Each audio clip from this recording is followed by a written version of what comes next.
Boa tarde, amigo internauta, portal Sustentabilidade, estúdio da Flix TV, celebrando o Dia Nacional da Adoção. Se você está interessado em adotar uma criança, se já pensou nessa possibilidade, se isso é um bom caminho, estamos aqui no estúdio com um profissional da área, que é o Dr. Hélio Ferraz de Oliveira. Muito obrigado, Hélio, por ter vindo até aqui, tá? Eu que agradeço o convite. É uma honra estar aqui hoje para esclarecer algumas dúvidas sobre adoção para todos vocês. Muito obrigado. O Hélio, eu vou dar uma lidinha na ficha aqui, porque é extensa, mas eu vou dar uma resumida. Ele é presidente da Comissão da Criança e Adolescente da OAB de Pinheiros, é membro da Comissão Especial de Adoção também da OAB, e fundador e presidente do grupo de apoio à adoção A Casa de Helena. Então o Hélio tem o lado, digamos, do profissional que trabalha envolvido com a adoção e tem o lado do ser humano, que poderá contar um pouquinho da sua própria experiência com relação das contribuições sociais que a adoção traz para a sociedade brasileira, né? Bom, naturalmente, você é um especialista em direito da família, né? Exatamente, possui especialização em direito de família pela Escola Superior da Advocacia da OAB, né? E militamos já há muitos anos na causa da criança. Apesar de tão jovem assim, você já tem uma experiência. Como é que esse vírus te contaminou desta... Eu trabalho com crianças e adolescentes abrigados já há 16 anos. Trabalho há muito tempo mesmo com a causa da criança, como voluntário nos abrigos. Depois, quando atingi a minha graduação, advogando para essas instituições, onde eu mantinha algum contato, e onde hoje militando em prol da criança e do adolescente abrigado, dando voz àquelas crianças esquecidas pelo Estado, infelizmente. Muito legal. Eu tive que, como é um tema um tanto quanto diferente daqueles que costumeiramente discutimos aqui, fui obrigado a dar uma pesquisada, né? E descobri, não sabia, né, que o Moisés, né, foi também adotado, né? Sim, pela filha do faraó. Quer dizer, eu não me lembrava disso. Depois, puxando lá no ginásio do Colégio Nossa Senhora da Glória, me veio esta informação, né? Sim. Mas nós temos na passagem da história humana grandes vultos que foram adotados, né? O que mais me chamou a atenção foi aquela história do Fleming, né, adotado pela família do Churchill, né? Depois descobrindo a penicilina e salvando a própria vida do grande Winston Churchill, né? Exatamente. E eu tenho um especial apreço pelo Milton Nascimento, né? Também um grande brasileiro adotado por uma família carioca, né? Ele lá da cidade de Três Pontas de Minas Gerais, né? Então a primeira pergunta é: o brasileiro tem o hábito de adotar? Não tem? Internacionalmente, em outros países, esse comportamento é encarado de forma diferente? Como é que você enxerga isso? Para a gente conseguir chegar a esse ponto, eu acho que é interessante a gente entender um pouco melhor o contexto histórico da adoção no Brasil. Tá? O Brasil, até 1988, tinha dentro do direito à adoção, especificamente o direito da família ser constituída através da adoção. A partir da Constituição de 88 e do Estatuto da Criança e do Adolescente, foi promulgado pouco tempo depois, nós passamos a ter a criança como ente principal. Então nós passamos a trabalhar com o direito dessa criança ter uma família. Então essa mudança de foco... Fora do contexto do aspecto da família em si. Exatamente. Ela como uma... Exatamente, é um direito da criança. Deixou de ser um direito dos pretendentes à adoção e passou a ser um direito da criança. Sim. A gente eliminou muitas questões nessa promulgação do Estatuto da Criança e do Adolescente, porque até então, por exemplo, o filho adotivo tinha direito a metade da herança que teria os filhos legítimos, entre outras tantas diferenças. Na lei anterior. Na lei anterior, exatamente. Certo. Então, a partir do momento que foi promulgado o Estatuto da Criança e do Adolescente e a Constituição Federal de 88, nós passamos a ter a essa criança acolhida institucionalmente que vá para um seio familiar justamente os mesmos direitos de filiação da filiação biológica. Sim, até porque você está trazendo alguém para que seja um igual dentro da família, não para ser diferente. Exatamente, exatamente. Só que essa mudança, ela não foi simplesmente uma mudança legal. Até a década de 70, início dos anos 80, a adoção ainda era tida como um segredo revelado à beira do túmulo. Então era aquele grande segredo contado, exatamente, E aquilo virava uma traição, um sentimento de abandono, aquela criança se sentia efetivamente traída, né? Hoje já um adolescente, um homem, uma mulher formados, mas se sentiam traídos por não saberem a sua história verdadeira. Sim. E com essa alteração, dando-se a mesma condição, passou-se a discutir a nova cultura da adoção. Foi quando começaram a surgir o primeiro trabalho dos grupos de apoio à adoção, foi quando começaram a surgir os primeiros grupos de estudo da matéria adoção. Isso não só jurídico, mas também psicológico e por aí vai. E justamente com o surgimento dessa nova cultura da adoção, a gente possibilita hoje a adoção de crianças mais velhas, a adoção de grupos de irmãos, a adoção interracial, são as adoções tidas como especiais, né?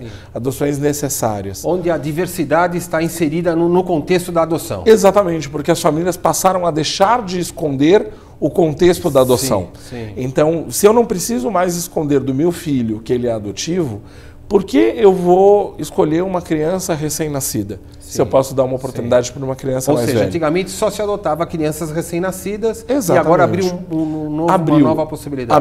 Abriu, mas infelizmente ainda não atende a demanda de crianças. Hoje nós temos mais crianças do que pretendentes à adoção. Sim. Quantas crianças são adotadas no Brasil em média? Umas 300? Hoje nós temos no Brasil ao todo 35 mil crianças acolhidas institucionalmente e algo em torno a 70 mil pretendentes habilitados à adoção. Espera um pouquinho, nós temos 35 nos abrigos. Não, 35 mil crianças já destituídas, disponibilizadas à adoção. Sim, foram retiradas da justiça e colocadas... E elas permanecem nos abrigos aguardando uma família. Em abrigos. Mas elas não é o total das crianças acolhidas. Ok. Se a gente for considerar o total das crianças acolhidas, a gente supera a margem de 80 a 90 mil crianças acolhidas. Sim. É que cerca de 50% ainda não tem o processo terminado. Então as crianças ainda têm algum tipo de vinculação com a família biológica. Exatamente. Já destituídas, nós falamos em torno de 35 mil crianças. E um número muito maior de pretendentes. Para isso que eu explique para o internauta, tem 35 mil que não há mais um vínculo no campo legal com a família. Exatamente. Já e estão tem mais umas 50 mil que estão nesse processo de serem destituídas. Exatamente. Okay. Exatamente. Isso considerando o Brasil. O grande problema é que essas crianças não possuem o perfil que ainda é procurado pela grande maioria.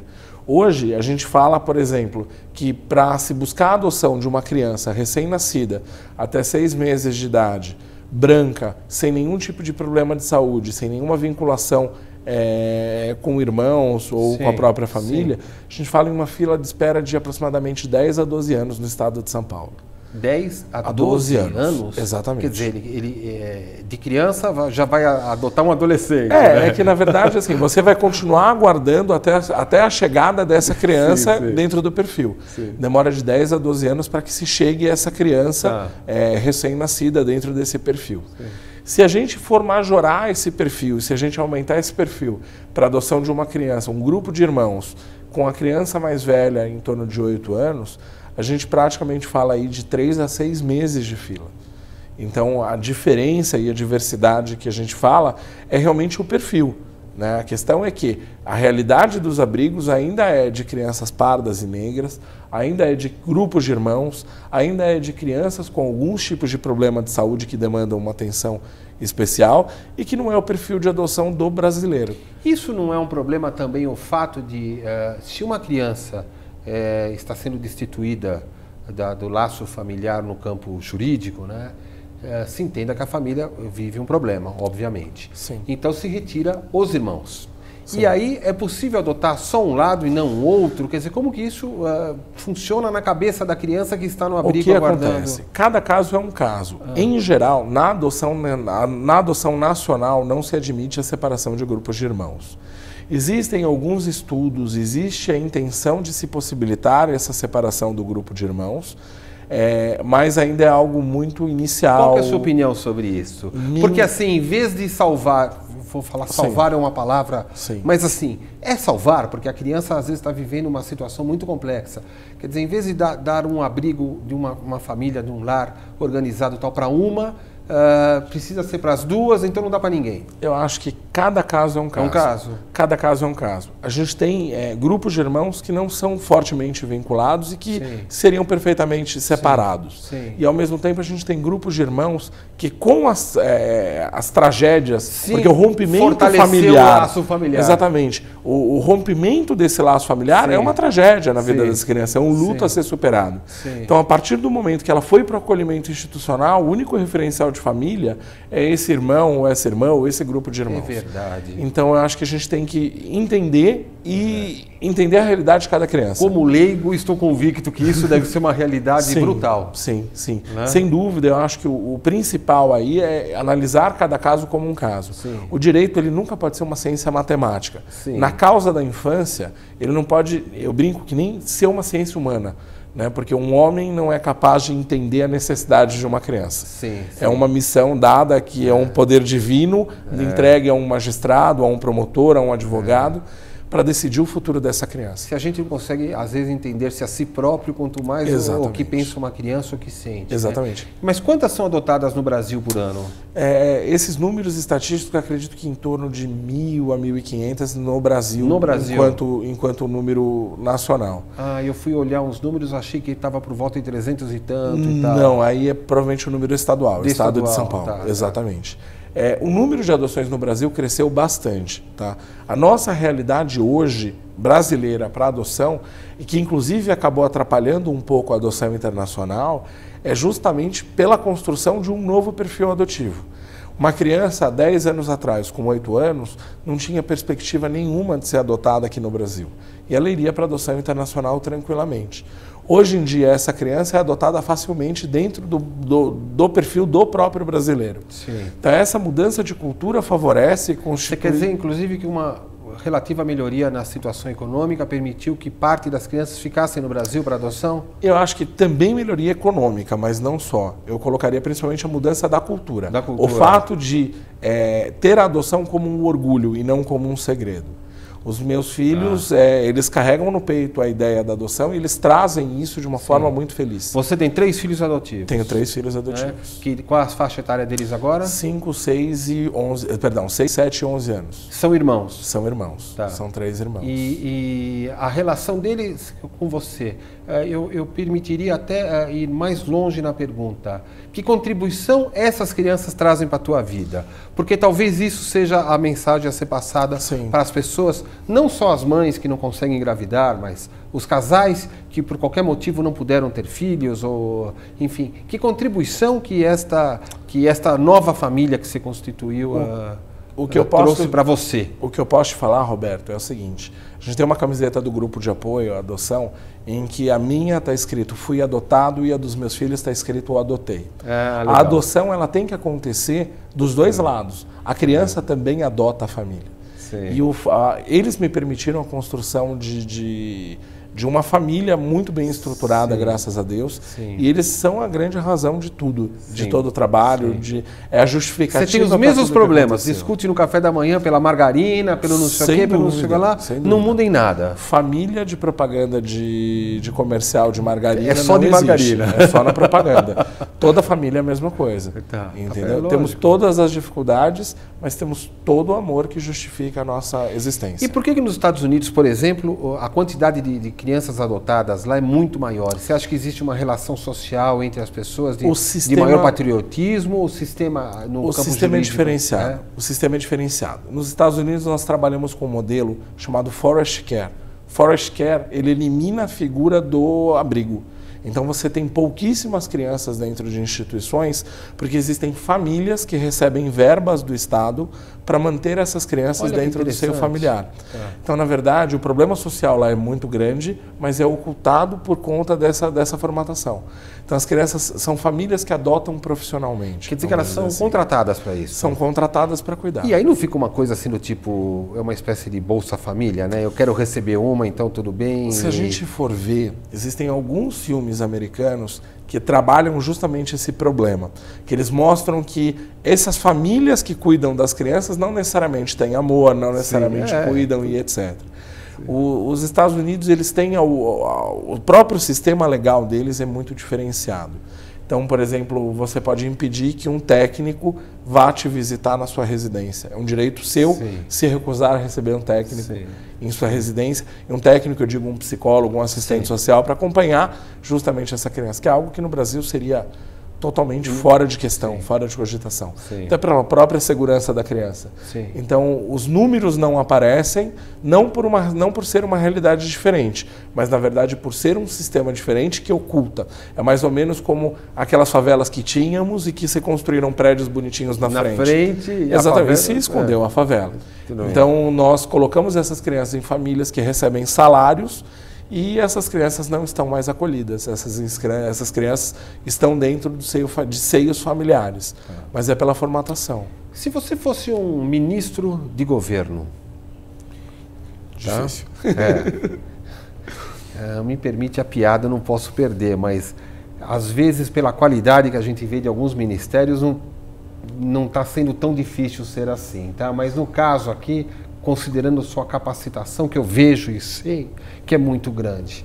Se você fosse ministro de Estado, qual seria o primeiro decreto que você baixaria? Se você fosse o primeiro ministro de um país, se o Brasil fosse dessa forma...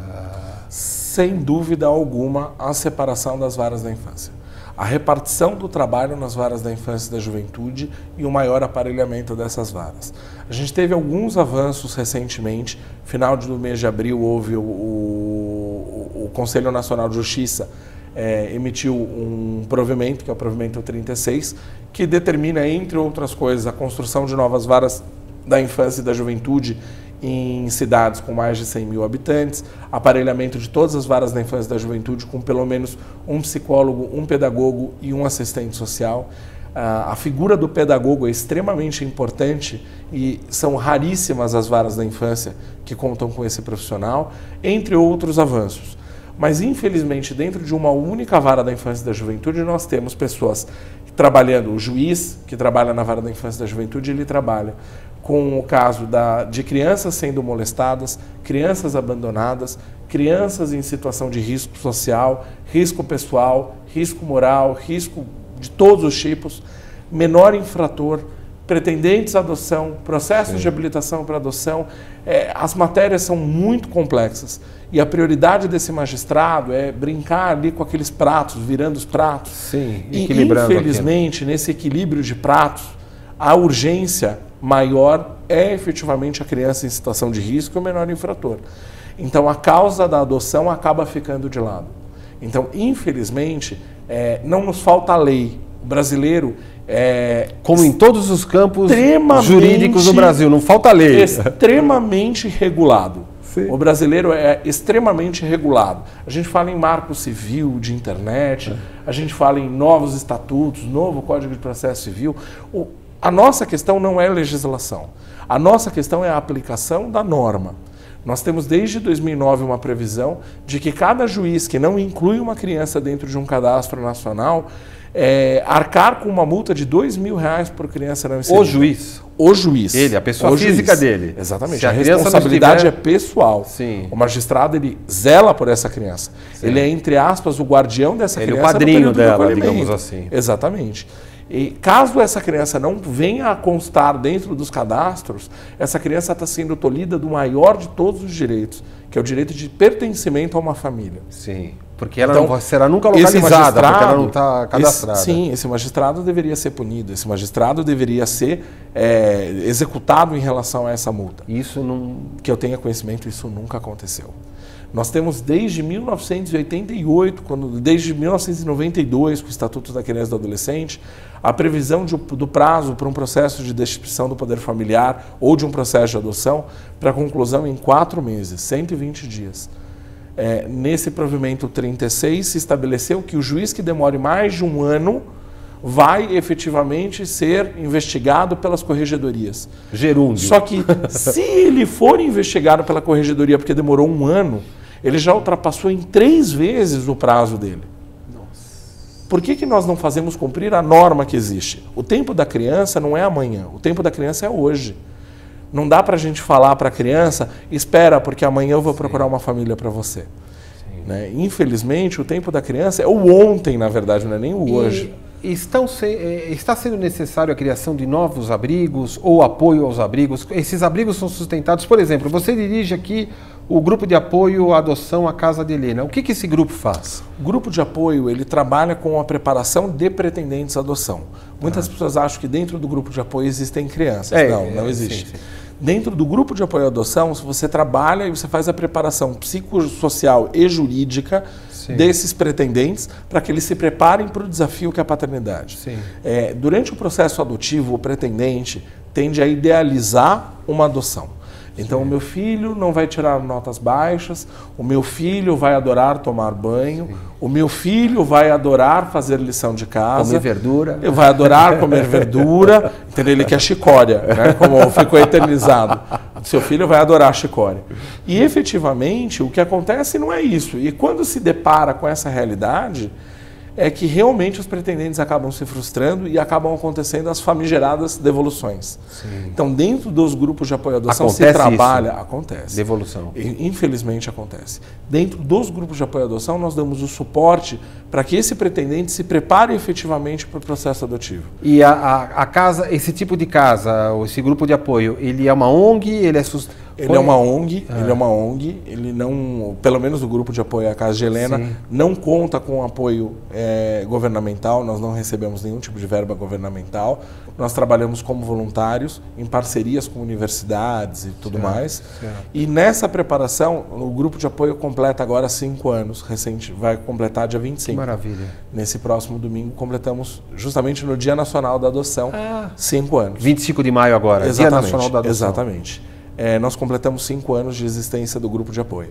Nesses 5 anos de trabalho do grupo de apoio, nós já atendemos em torno de 170 casais que já concluíram o processo adotivo. Todos esses casais, em nenhum desses casos nós tivemos nenhum tipo de problema com devolução ou com maiores dificuldades. Atendemos num grupo pós-adoção, temos questões e dúvidas que são naturais de todos os pais.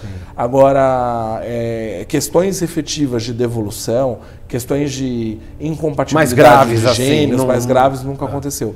Porque os pretendentes efetivamente se encontram mais preparados. Essa é a grande diferença. E você acha que esses grupos não faz parte ou deveria fazer a promulgação promulgação de um novo ideal, digamos assim, de adote uma criança? Como é que isso está sendo... Nós sempre procuramos trabalhar com muito tato em relação à questão. Dentro do grupo de apoio, nós recebemos pretendentes à adoção extremamente preocupados, extremamente frustrados com a lentidão do processo, com a burocracia e tudo mais. Muitas vezes, eles depositam todas as esperanças dentro do grupo de apoio. E por depositar todas as esperanças dentro do grupo de apoio... Mas por quê? Você solucionaria as questões jurídicas? Não, na verdade, facilita o... na verdade, o que acontece? Eles chegam ao grupo de apoio porque o processo adotivo ele não exige a presença do advogado. Essa é uma grande falha no processo adotivo. Não que se devesse ter advogados ali ou efetivamente cobrando, mas a Defensoria Pública poderia fazer esse papel. É um processo extremamente simples do ponto de vista jurídico. Só que do ponto de vista jurídico, para um advogado, para uma pessoa leiga no direito, ele é extremamente burocrático, penoso, sofrível. Então, essa falta de amparo jurídico, muitas vezes ela traz um acalanto dentro do grupo de apoio. Então, esse trabalho dentro do grupo de apoio, muitas vezes, eu me lembro recentemente, questão de 2, 3 meses atrás, eu apresentei um vídeo a um pretendente à adoção, um vídeo da Associação dos Magistrados do Brasil, que mostra a realidade das crianças mais velhas nos abrigos e tudo mais. E de um perfil de uma criança de 6 meses, ele decidiu mudar para um perfil de uma criança até 12 anos. Não existe nada que assuste mais a gente do que isso. Porque, efetivamente, até que ponto ele está preparado no seu íntimo, certo? Porque a adoção ela não pode ser caridade. A adoção ela tem que ser vista como um ato de amor. Né? Eu faço bem para os meus filhos e meus filhos fazem bem para você, lógico. Exatamente, eu acho que é uma troca. Quando a gente pensa enquanto caridade, infelizmente, um dia essa conta não fecha. Então, eu acho que a nossa grande missão enquanto grupo de apoio, é tentar mostrar para eles a possibilidade de uma adoção tardia, de um grupo de irmãos, de uma adoção interracial, de uma adoção de uma criança especial, mas não necessariamente influenciando ao ponto de fazer essa troca.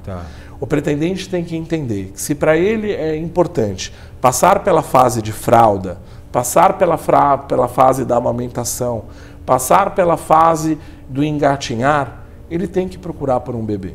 A adoção tem que ser plena para ele também. Lógico. Esse é o grande segredo da adoção. Lógico. Né? E é nisso que nós investimos. O grande ponto é que é uma das nossas maiores brigas, que é uma frase de um grande pensador da adoção, chamado Luiz Schettini. Ele fala que todo filho, obrigatoriamente, deve ser adotivo e biológico. Biológico porque não tem outro jeito de nascer. Todo mundo tem um pai e uma mãe biológico. Não existe outra forma de nascer. Sim. Ainda que na fertilização in vitro, existe um pai biológico. É lógico. Né? Existiu uma matéria biológica. E o que mostra a mão de Deus no processo. Exatamente. Nós nunca estaremos libertos dessa visão. Exatamente. Né? E ao mesmo tempo, adotivo. Porque a partir do momento que se rompe o cordão umbilical, o filho morre e a mãe continua viva. A mãe morre e o filho continua vivo. O elo biológico se rompeu no rompimento do cordão umbilical. A partir desse momento, o único elo que existe é o elo do amor. E o amor é a adoção. Sim. Independente de se ter um filho gerado no seu ventre, ou de ter um filho gerado no coração, ou um filho gerado em pensamento, esperado e etc., é o mesmo amor. Na verdade, acho que o único elo que existe no ser humano é o amor, de fato. Quer dizer, independente se na relação é pai e filho, ou quem quer que seja. Sem dúvida, sem dúvida. E me diz uma coisa, algumas famílias, às vezes, não por caridade, porque eu gosto muito da palavra caridade na visão do Paulo de Tarso, né? Mas assim, muitas famílias em alguns momentos pegaram uma criança de alguém, ou achou na rua, enfim, e fez uma adoção de coração, mas não está ainda legalmente regularizada. O que ela deve fazer para regularizar essa situação? O primeiro caminho, quando se encontra uma criança nessa condição, é levá-la ao judiciário. Tá? Essa criança, a segurança do processo judicial é extremamente importante. Caso isso não tenha ocorrido e essa criança tenha crescido, esteja já está 3, 4 anos de idade e sem essa situação jurídica definida, o importante é regularizar essa situação. Procurar um advogado, aí sim é necessária a intervenção do advogado, e buscar a regularização dessa guarda, a destituição do poder familiar desses pais, se forem conhecidos, ou se forem ignorados, que se providencie o registro de nascimento dessa criança. Né? Essa criança, ela, a partir do momento que foi encontrada e não foi registrada, ela não deixa de ter o maior dos direitos de todo brasileiro, que é a cidadania. Sim, né? lógico. De qualquer cidadão, de qualquer país do mundo. Lógico. E o exterior adotou no passado muitas crianças, né? Sempre havia alguns comentários de que existia tráfico de crianças, tal. Como que funciona isto? Como é que você está enxergando essa situação hoje no Brasil? A adoção internacional é um dos meios mais seguros de adoção existentes. Tá? Mais seguro até do que a própria adoção nacional.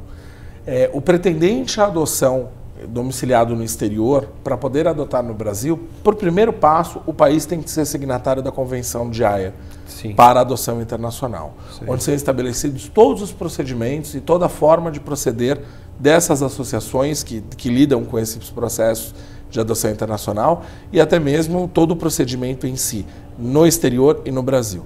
Ele passa pelo mesmo processo de habilitação que ocorre no Brasil, só que no seu estado de origem.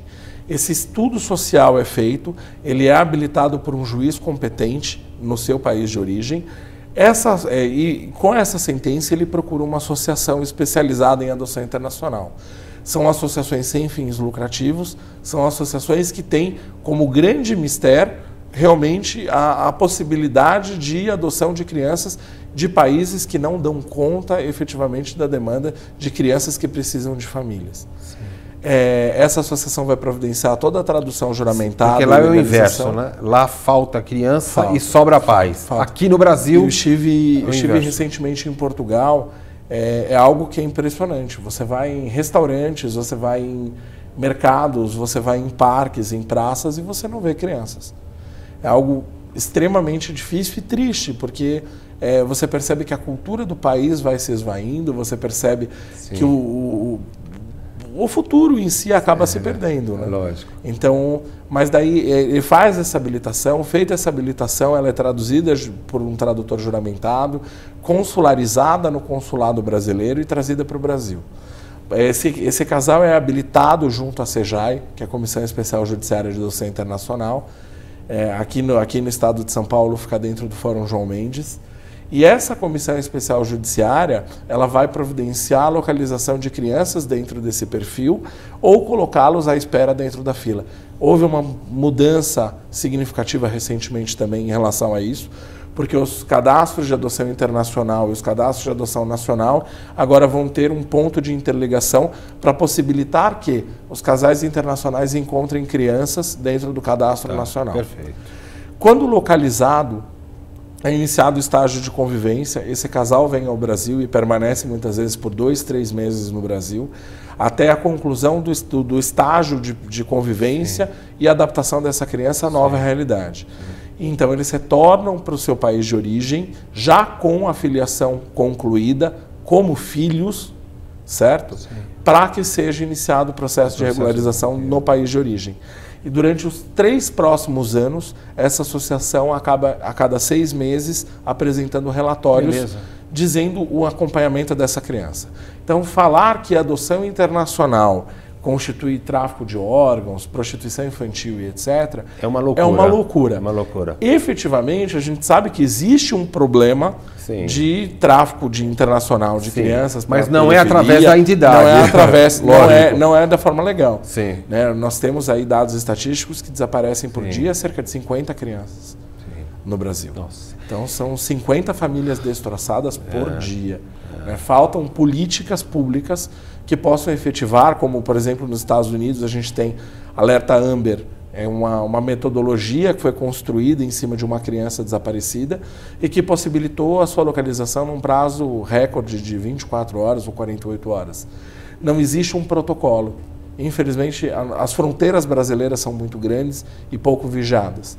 Então, essa é uma realidade, mas isso é um tema para... Não vai faltar oportunidade para que você retorne aqui. Com certeza. Coloco o espaço do Portal Sustentabilidade à sua disposição para colocar artigos que incentive a adoção. Talvez você, falando menos como um advogado e mais como um pai de coração, que a gente percebe claramente que você o é, né? E... coloque seu telefone, então, à disposição. Quem quiser lhe consultar, fica à vontade para dizer isto. O telefone do escritório é o 3104-7752, ou então através do e-mail. O nosso e-mail é contato@ferrazadv, de advogado.com.br. Ferraz com Z, né? Ferraz com Z. Ferraz com Z. Exatamente. adv.com.br. Exatamente. E o contato antes do @. Exato. Hélio, foi muito legal ter você aqui. Não vai faltar oportunidade para que você retorne com outros temas. Quem sabe a gente até cria um momento aí com uma certa regularidade para que você venha divulgar essas ações e outras, inclusive do grupo de apoio à Casa de Helena. Tá bom? Agradeço. Muito obrigado por ter vindo. Muito obrigado. Tá? Um abraço. Pessoal, estamos terminando aqui o nosso programa de hoje sobre o tema adoção, que celebra no dia 25 agora de maio o Dia Nacional da Adoção. Então você que está aí em casa, talvez seja uma boa solução, procure o Hélio para você conhecer um pouquinho da beleza que é o exercício do amor. Um grande abraço e até lá. Tchau, tchau.